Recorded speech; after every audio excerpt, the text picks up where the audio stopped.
Bom dia. Bom dia. Bom dia.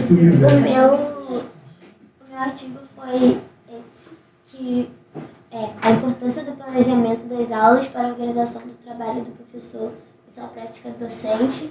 E ele vai debater muito sobre qual é a importância do planejamento, mais do que em si, como fazer o planejamento. Vai discutir sobre se é que isso é importante mesmo e falar um pouco sobre a diferença do planejamento e do plano de aula, que é uma coisa que algumas pessoas usam, falam como se fosse a mesma coisa, mas elas vão mostrar que não é.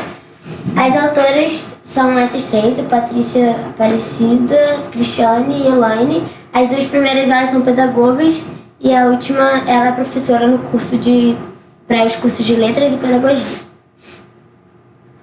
E aí, elas começam falando sobre que desde sempre o homem se organiza, buscando melhorar objetivos, melhorar sua relação com outras pessoas. Mas se isso acontece, por que muitas pessoas ainda resistem a isso, de se planejar? E aí elas vão, falando historicamente, veem que no mundo capitalista, depois da Segunda Guerra, que as pessoas começaram a se planejar mais. E aí, vindo para educação no Brasil, durante o período do regime militar, nas escolas, né, o planejamento era visto como uma coisa para limitar o professor. Então, era para ver exatamente o que ele ia ensinar e tirar qualquer coisa que pudesse relacionar a sala de aula com a sociedade. E aí, elas entenderam que isso causou nos professores uma resistência, até hoje, do planejamento, por ser visto muito como uma forma de controlar o que eles vão fazer em sala de aula. Então, o planejamento escolar antes era uma maneira de controle da ação do professor e depois uma ferramenta para organizar e auxiliar o trabalho do professor. Isso é a maneira que elas entendem que deveria ser vista hoje, que por isso as pessoas deveriam fazer o planejamento. E aí a definição que elas usam para planejamento é essa, eu vou com vocês. É um instrumento direcional de todo o processo educacional, pois estabelece e determina as grandes urgências, indica as prioridades básicas, ordena e determina todos os recursos e meios necessários para a consecução de grandes finalidades, metas e objetivos da educação. Então, o planejamento é visto como uma coisa mais ampla, como se fosse, por exemplo, um planejamento anual, não de um dia específico. É uma coisa que você vê qual o seu objetivo maior, onde quer chegar e se planeja assim. Já o plano de aula, ele é a sequência de tudo que vai ser desenvolvido em um dia letivo. É a sistematização de todas as atividades que se desenvolvem no período de tempo em que o professor e o aluno interagem numa dinâmica de ensino e aprendizagem. Então, o plano de aula já vem como uma coisa mais focada em um assunto específico, em um dia específico. E aí, os motivos que trazem a importância para o planejamento, o que torna ele importante. Em primeiro lugar, a escola e o professor têm um papel essencial na formação do professor. Então, mais do que ir ali e apresentar o conteúdo, os professores têm essa responsabilidade na formação dos alunos, como indivíduos, como pessoas. E a improvisação pedagógica é algo a que o planejamento, né, se opõe, porque por meio da improvisação, muitas vezes os professores não conseguem chegar nesses objetivos de formação humana, porque está sendo um ensino mais improvisado, então ele não planejou o que ele vai fazer ali. Ministrar os conteúdos simplesmente é diferente de planejar, porque quando você ministra o conteúdo, elas entendem que você está ministrando para qualquer pessoa, mas quando você planeja, você consegue ver nos seus alunos as coisas que eles precisam, o contexto deles, um ensino mais personalizado, como a gente falou no questionário.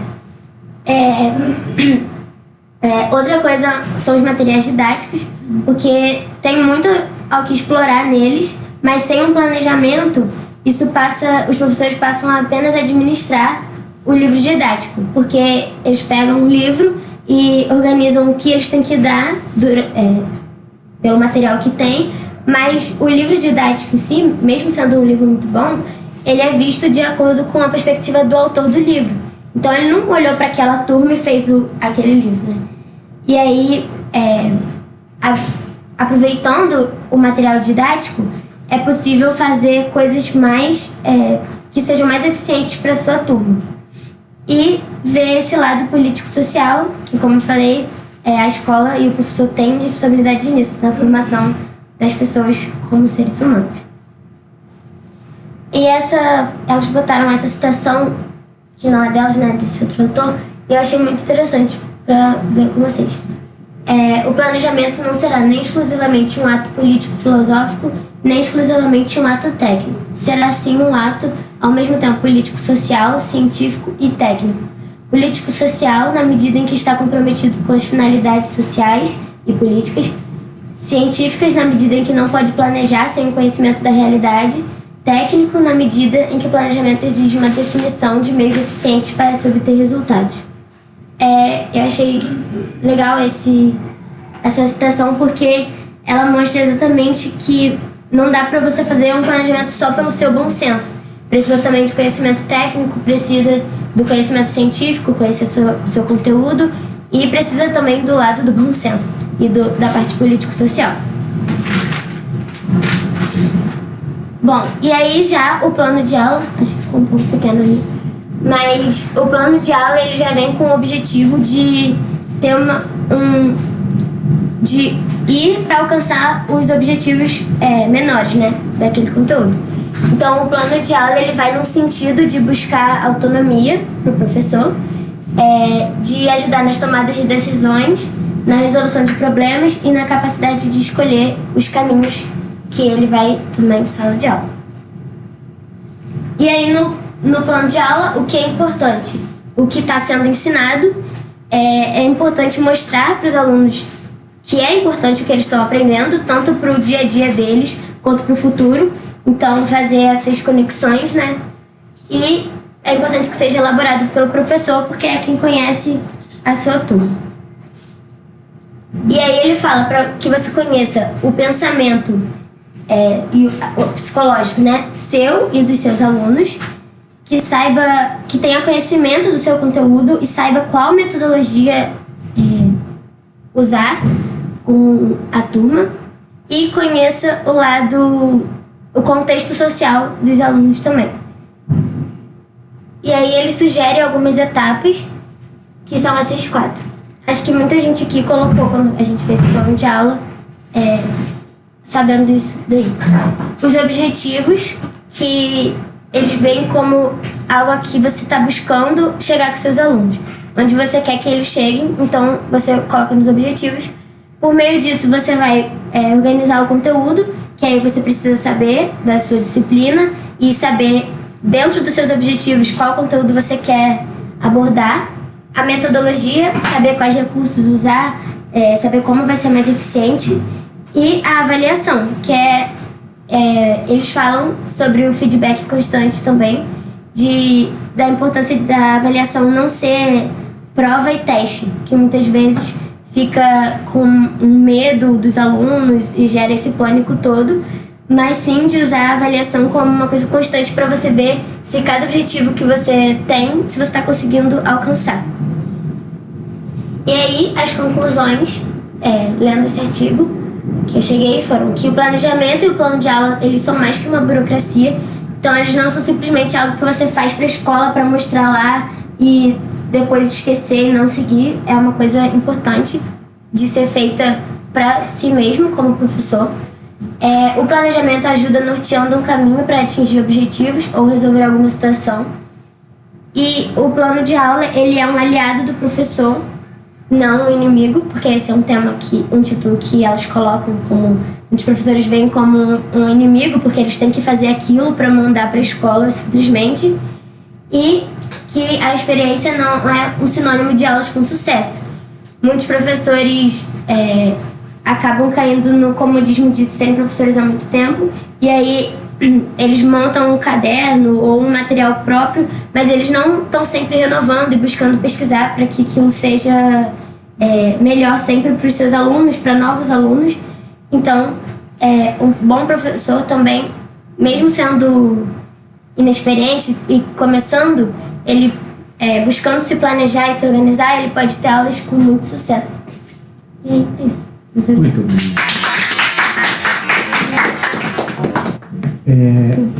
O negócio de depois da guerra está no ativo. É porque imagine você ir para a guerra sem planejamento, né? Não, é porque... Guerra eu acho que é um lugar que... Né? Não, elas falam que assim, começou na guerra o planejamento. E aí depois disso, os governos começaram a se planejar. E aí depois as grandes empresas começaram a se planejar. E aí as pessoas começaram a se planejar. Então depois da guerra, que elas falam como se as pessoas começassem a se planejar depois da guerra. Parece que elas botam como se fosse uma coisa que veio, tipo, os governos viram na guerra, e aí as grandes empresas viram o governo, e aí as pessoas viram as grandes empresas fazendo isso. Quando você fala guerra, é uma guerra em princípio ou uma guerra na humanidade? A Segunda Guerra. A Segunda Guerra. Mas antes as empresas não se organizavam? Não, eu tô falando que elas colocaram no artigo como onde elas acharam que... Onde elas viram... Não sei, onde elas pesquisaram. Talvez uma organização, mas não fosse tão metódico, né? Eu não estou falando disso. A Revolução Industrial aconteceu bem antes, sabe? Então o pessoal estava muito organizado. Mas deve ser visível para as pessoas. Não, mas querendo ou não, o modelo escolar vem dessa época, né? Revolução Industrial. A primeira versão da já escola. tinha uma organização também, né? Foi a primeira Segunda Guerra, se não me engano. A primeira versão foi a Europa, não lembro onde. Das primeiras versões que teve e teve essa versão que a gente está literalmente agora. Essas cadeiras, a ideia de organização veio de lá. Preparar as pessoas para trabalhar nas indústrias. Isso, o nosso modelo escolar da Revolução Industrial. Então final da Primeira Guerra para a Segunda. Quem? Não, essa organização escolar que foi bastante. Definiu um pouco antes da Primeira Guerra, só que acho que só foi implicada depois da Primeira Guerra. Que houve o boom nos Estados Unidos. A internet também saiu de um berço militar. É verdade. E eu descobri que o Braille também saiu de um berço militar. Era o quê? A linguagem Braille. Não eram 6 pontos, eram 12 pontos. E a ideia era criar um esquema para comunicação à noite por tato. O Morse também. Morse, código Morse, também veio da guerra. E aí, soldados não gostaram muito daquilo, aí um soldado levou isso para a escola lá do Braille, e o Braille aí falou, isso pode ser usado. Eu vi isso naquela palestra da calculadora digital. Isso. Outra coisa é o seguinte, né? Talvez a gente possa analisar isso nos exemplos de plano de aula, né? Que algum de vocês vão fazer. Mas essa parte social, parece que pelo menos os planos de aula que eu vi, nunca eram tão personalizados assim, né? Parecia ser um plano de aula para uma turma genérica. Enquanto essas autoras estão trazendo que não, né? Então, por exemplo, se você faz um plano de aula sobre um assunto numa escola, se é outra escola com outra característica, o plano de aula deveria ser outro, porque as pessoas mudam, o contexto social muda, né? Então isso me chamou a atenção, de fato, isso deveria ser levado em conta, né? Então se você está numa escola pública com poucos recursos, você vai conduzir a aula de um jeito. Exatamente. Se você vai numa escola que tem laboratório de primeira, tem todos os materiais concretos de primeira, seu planejamento vai ser outro. Você tem outros recursos para aquele mesmo assunto, né?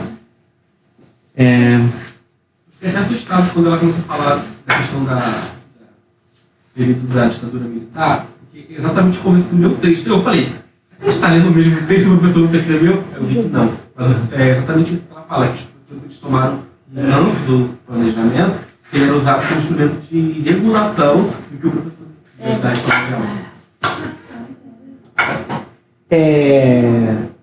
Outra coisa, né, é assim, né?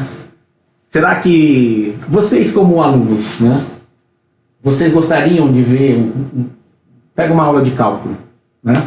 Suponho que o professor planeja a aula. Você gostaria de ver... Isso foi piada, né, professor? Não. Mas assim...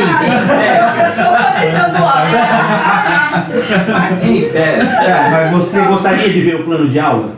Sim. Se ele existisse. Cara, eu acho mas a gente faz parte da hipótese. De verdade, Não, eu queria ver. Eu gostaria de gostar. saber o que ele fez.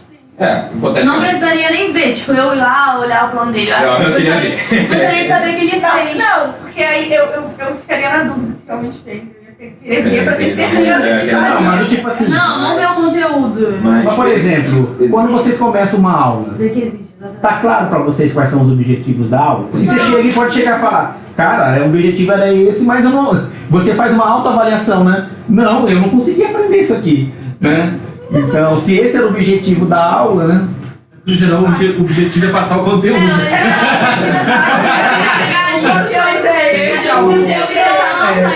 Se alguém vai entender, aí eu. Um dos métodos que eu vou apresentar daqui a pouco é esse, ele até fala que é um dos mais aplicados nas faculdades, que é a ideia do contexto. É mais conteúdo do que a ideia de achar um objetivo.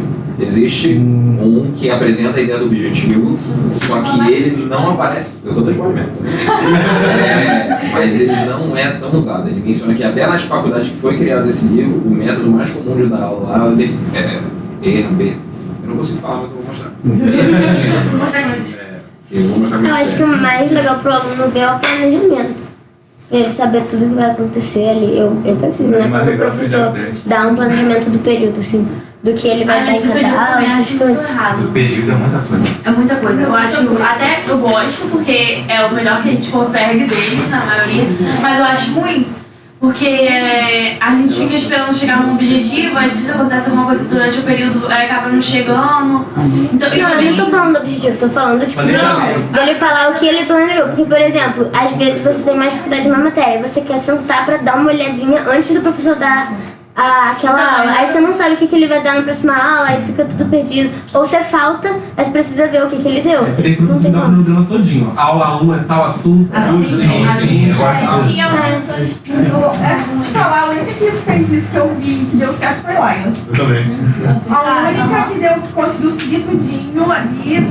Não, eu também. Não, mas a professora de Libras, ela também deu o planejamento na primeira aula, ela tentou seguir o máximo que conseguiu. Não, mas tipo, eu acho importante nem ficar talvez tão preso ao planejamento, porque aquilo tem as nuances de acontecer um feriado, uma chuva que ninguém. Então, acho que a ideia não é necessariamente ter que acontecer aquilo, mas só de você saber que aquele conforto de, nossa, o meu semestre está planejado, acho que dá Isso que uma eu tô sensação, falando. dá uma sensação de que, tá controlado. O professor Porque sabe o que ele quer quando fazer. chega, tipo, tá chegando no final do semestre, o professor fala assim, gente, tá faltando um monte de conteúdo, vou ter que dar isso aqui muito rápido. Ou quando ele fala assim, gente, tem que eu dei na aula passada, você olha assim, pô. Mas se você tem um planejamento, o professor já tem uma direção a seguir, sabe? Ele não fica tão perdido. É isso. Entendeu? Muito bem. Obrigado.